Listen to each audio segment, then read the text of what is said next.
Some people marry for love. Some marry for money. But the person I married me for something I never expected. A secret skill. I didn't even know it was a secret until everything changed. My name is Ethan, and I've never thought of myself as special. I worked as a quiet designer in a small studio. I lived alone, made coffee every morning, listened to the same songs, walked to the same places. My life was simple, maybe too simple. But sometimes life hides something inside us that even we don't see until someone else does. It all began one rainy afternoon. I was sitting in a small cafe, sketching something on my tablet, a digital city that didn't exist. Towers, bridges, lights. I liked building imaginary cities in my free time. It was my escape. My art wasn't famous. It was just for me. Then she walked in. Her name was Clara. She sat across from me, ordering tea, her hair a little wet from the rain. When our eyes met, she smiled, that quiet kind of smile that feels like it knows something you don't. We started talking. At first, just small talk, the weather, the rain, the smell of coffee. But then she noticed my tablet. "You built that?" she asked. "Yes," I said, a little embarrassed. "It's just a design, a hobby." She leaned closer, studying the digital city glowing on my screen. "It's beautiful," she whispered. "You have a gift." A gift? Nobody had ever called it that before. We talked for hours that day, about art, about travel, about dreams. And by the time the rain stopped, it felt like we'd known each other for years. After that day, Clara became part of my life. She messaged me every morning. We met every week. She asked questions about my designs, how I made them, what inspired me, how I imagined such real details. I didn't realize it then, but she was studying me, watching carefully, like my art was more than just art. Months passed, and our friendship grew into something deeper. We started dating. She was kind, funny, and full of confidence. I was quiet, careful, and always thinking too much. But somehow, we balanced each other. Then, one night under the soft glow of city lights, she looked at me and said, "Ethan, I think I've fallen for you." I froze for a second, because I'd been waiting to say the same thing.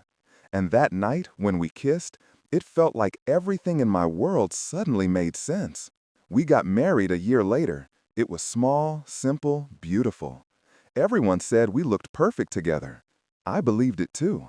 The first few months were perfect. We laughed, cooked together, planned trips we never took.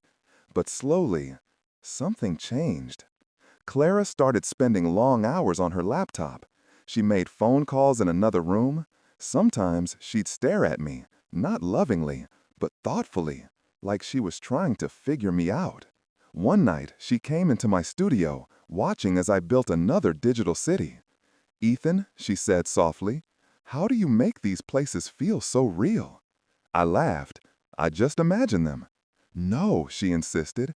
"It's more than that. The details, the lights, the reflections, they look alive." I shrugged. "It's just practice." She smiled, but it wasn't the same smile from that cafe. It was sharper, colder. That night, while I slept, she used my computer. I didn't know until later. A week passed, and one morning I received a strange email. It was from an unknown company offering me a contract for my designs. Except they weren't just my designs.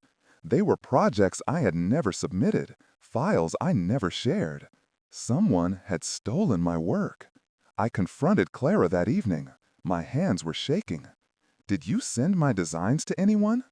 She looked surprised for a moment, then sighed. "Yes," she said quietly, "I did." "Why?" I asked, my voice breaking. "Because your skill isn't normal, Ethan," she said. "What you build in your computer, it doesn't just look real. It is real." I stared at her. "What are you talking about?" She opened her laptop and showed me something that made my blood turn cold. A video of a city that looked exactly like my design. Same bridges, same lights, same towers. Except this city wasn't digital. It was real. Filmed from a drone in a desert, far away. You see, she whispered, it exists. The world you created appeared. I couldn't speak. My mind refused to believe it. It was impossible. But then she told me everything. Clara wasn't just a random woman from the cafe. She worked for a research group, one that studied energy, consciousness, and digital creation. They had been watching people online, searching for someone who could bring imagination into reality. And that someone was me. She had been sent to get close to me, to learn how she did it, to marry me if necessary. And she did. I felt my heart break quietly, like glass under pressure. Every moment, every word, every laugh, was it all fake?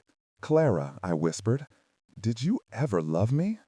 She looked at me, tears in her eyes, and said, I didn't mean to fall in love, but I did. I swear I did.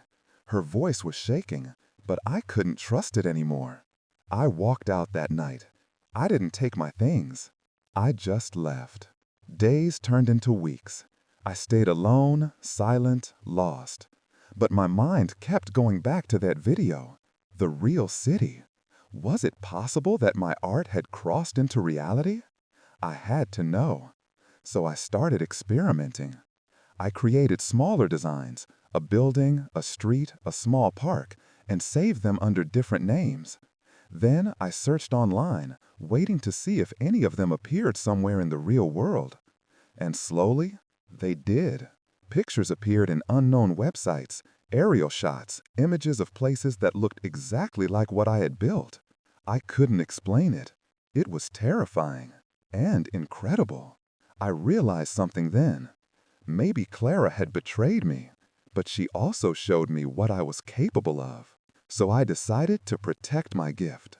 I stopped sharing my files online. I disconnected from everything and created a new studio, hidden, private. Every night I built more worlds, but not for anyone else. For myself. For peace. Years passed. I thought I'd never see Clara again. But one day I received a letter. No name, no address, just a single sentence. I'm sorry. The world we made is growing. Attached was a picture, a city skyline. My city, expanding, changing, living. I looked at that photo for a long time. Part of me was angry. Part of me was proud. And part of me still loved her. Because maybe she didn't marry just for my skill. Maybe, in some strange way, she married me because she saw something in me that I never saw in myself. Today, I live quietly. I design quietly. Sometimes I walk outside and see a building or a bridge that looks familiar. I smile, because I know somewhere out there, the worlds I created are alive. And maybe Clara is too. People often ask me if I'd ever fall in love again. I tell them this. Love is like creation. It can hurt you. It can save you. But once it happens, once it's real, it never disappears. The person who married me for my secret skill also taught me my greatest lesson. That what we create, whether it's art, a dream, or love, always finds a way to live on.